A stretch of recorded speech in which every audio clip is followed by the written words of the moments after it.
And like being poor, you can't really negotiate very good with life. You gotta like not be poor. So I'm trying to manufacture stuff and I got a 3D printer. I got a welder. I don't have the house thing to set up. I gotta build like my own little workshop. I'll get like a lathe eventually, so my brother and stuff can make guns. He likes guns from the military, or he was, or whatever. Reserves, infantry, but didn't like it because it was just not. They weren't taking care of him properly, pretty much. Just kind of the government wasn't into it, you know. But it just wasn't worth it. The effort. The government didn't care, and you could tell. So it's just, you know, too much hassle. So he left. But I think he can make good guns though, because he's got all his experience. I always complain about these guns; they're not good enough. I don't know. I don't mind guns. I don't really like handguns too much because I don't know. They're not really like practical.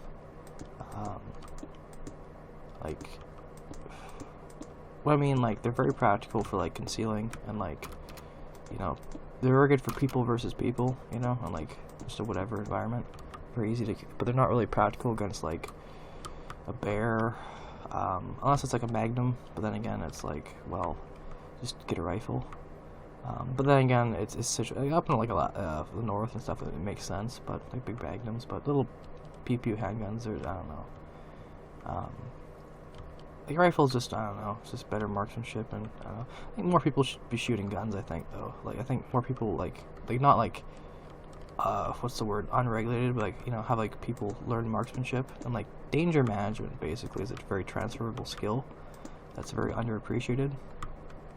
Danger management. That's where holding like a loaded firearm, right? You basically have the power of like life and death in a very like local area or very close to it, and it's all about trust, right? And also it's very good to weed out people, right? If you have like actual program, it's like what your friends are supposed to do, you know. Not everyone has these type of friends, so like you can see who has mental conditions, you know. Like if you hang around people, you wouldn't give like people like a gun, right, without knowing their mental state, right? You have to have like, you know, fair bill of health and all that jazz. I think if there was more, kind of like with Israel, Finland, and like Switzerland, where everyone's like in the military, and they learn how to be like more stoic and more independent and more like, you know, stable people in general. You know, I think that's a good thing. I don't think guns are evil inherently. It's just that they make killing a bit too convenient. I think like hunting rifles are fine though, you know. Shotguns are fine. It's just because, but you gotta like lock them up and just be responsible, you know what I'm saying? Canada's pretty good like that, but I don't know, handguns and like automatic guns, they're more for like killing people, honestly. They're just, you know, they're more people specialized. Handguns usually just like big enough at 9mm just to do some damage to people, but it's not really good for like a deer, you know, or long hunting, because it's too easy to miss, and like it's not really fair to the deer if you don't do a good job hunting. It's just not, you know. So rifles are better for that. And also like animals and stuff, you know. Stuff you're afraid of is not like, you know, below you in size or equal size. It's usually like a bit bigger, like a, you know, like a big animal. That's why rifles are better, and also like long range and all that jazz, accuracy. Just, you know, also it's better marksmanship. So I think people, like, if there was like a militia thing that you could like, you know, almost like reserves, light or casual, you know, that like teach people like skills. And also, I think everyone should learn how to shoot, honestly. Especially in Canada, there's not enough like people. If there's ever a war, there needs to be like more people who know how to shoot. It's not like a bad thing, you know. Like you don't have to have like a gun. You can have like the skills, you know. Like, I know how to drive cars and stuff. I don't like drive cars; they're too expensive right now. Until I get like a business that makes sense, maybe like next year. But if I can justify all the thousands of dollars it's spent every year on just driving around.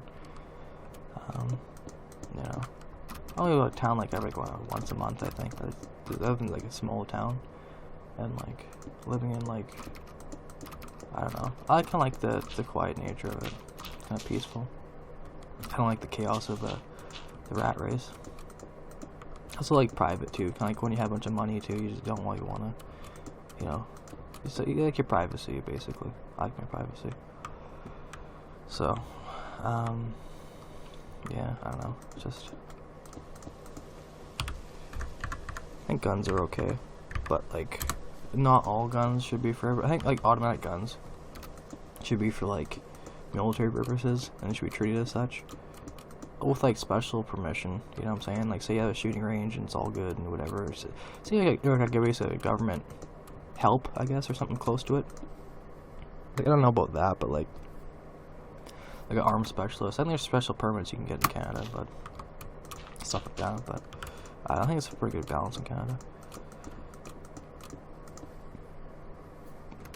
I think banning guns just by how they look, like look, you know, after like a mass shooting, like a knee-jerk reaction isn't really solving the problem though. Like we had this mass shooting in, for Canada at least, in like the Maritimes. Like a guy dressed as a cop and kind of did like this weird thing, shot a bunch of people. That's a cop. Like his guns were legal too, so but like I don't know. It's like I think it's just illiterate law people, you know, who just don't understand how guns work. Because, like, it's not the shape of the gun, it's, like, the actual functionality of the gun and the convenience to kill. That's the big, and the lethality of the round. It's mostly the round. A gun mostly serves to fire a certain round, you know, like a certain, like, type of shot. And the ballistics of the barrel, you know. And also how fast it fires, and also how fast you can reload, and the accuracy. It's mostly the ballistics revolve around the bullet, you know.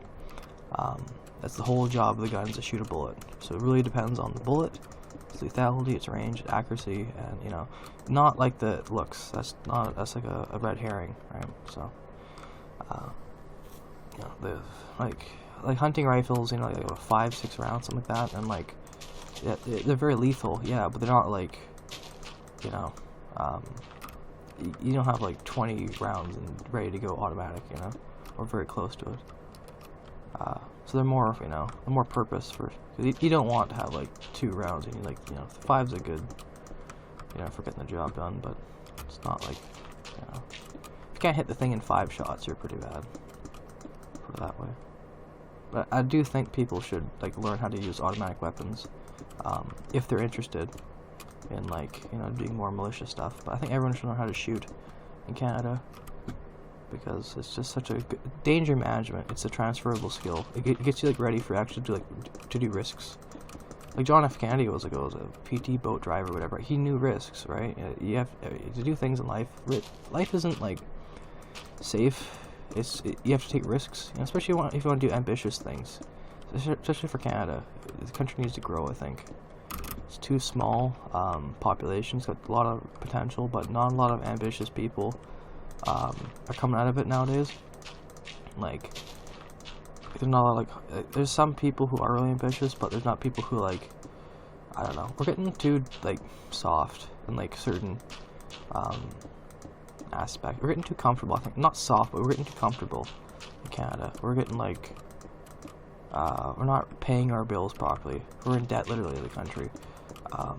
We're not doing things individually. Like why you do things that are hard? It's not because you're I don't know, glad for pain. You do it because you're trying to, like, when you slay your demons, right? You free yourself of their tyranny, and you earn your freedom. You know. So if you have this like poverty as a demon, for example, things that are bad, right, that affect people, those are you know, demons, you could say, right? It uses human psychology, like part of our brain, you know, like the dragon and the chaos and all that. Like Jordan Peterson was getting about, right? It's just a, you know, it's like a, you know, a simple way to get a big idea across. Not actual a real demon, it's just a metaphor. But yeah, it's you do things because when you slay them, when you beat hard things, the thing that was holding you back, right, that was limiting your life, it's gone to a large extent, and you earn your freedom or your dominion over it, right? So, and that's how you earn wonders. That's how you make the world better. That's how you know, how you do things really good. That guy's helped me out, I guess. You better not take the blow. Alright, whatever. I don't even care. So, yeah, it's just, that's how you do. I think a lot of people aren't like taught now to do hard things, or to deal with hard things, I should say. They're taught like a lot of inclusivity. I think that's like metropolitan society. They want people to, like, everybody to work, and I think you have to work in the city because it's too damn expensive. But like, I understand that. I think a lot of people have potential, and you know, some people take time to actually manifest it, right? But I think victimhood's very bad because it robs people of their. I think it's one of the worst things you can do to somebody is say that they're a victim. It robs them of their tools that they need to progress and to live their dreams, because only you can live your dreams. You can't get someone else to do it for you. Like I have to learn coding because I can't force people to do my, because it just doesn't. It's not fair to them or myself. So. Definitely victimhood's bad. I don't like it because it actually hurts people in the long run more. It's a band-aid solution for a big problem. And I think if the more humane thing would be to actually address the root of the problem and not just like treat people like they're stupid or their lives don't matter enough to actually tell them the truth. Even if that truth is something they won't initially like, but I think fulfillment's a lot more important than comfort, because comfort's kind of a tertiary thing, it's everybody wants it, but like there's a time if you really ask yourself, who are you? If you have something that's hard, usually your dreams are more fulfilling if they're harder. Hardness isn't like a scale either. It's just like the amount of obstacles that you think are there and actually there, I guess, that are in your way to becoming powerful. It's like almost like the harder the mountain, the larger it is, the more powerful you'll become. The more you climb, the larger you are. It's like there's this guy, Bill Lasell, and he just lives on the street. He actually has this big trail, and he's an older guy, right? But I can't really go up the mountain too good. I can, climb up it, right? But for him, he can do it. He's older. So like I remember when I was really unfit, I was like fat and I couldn't even like I can go up mountains and stuff. I can actually run. If I have my lungs working properly, I can run up run up or down. I can do a lot of stuff. I'm quite strong, relatively speaking. My back's kind of a bit hokey right now, but anyway, this old guy, the mountain is like small to him, because it's like it's like almost, because he can run up it, but for when I was really unfit, I felt like the mountain was huge, massive, Titanic even, and but for him, the mountain was like small.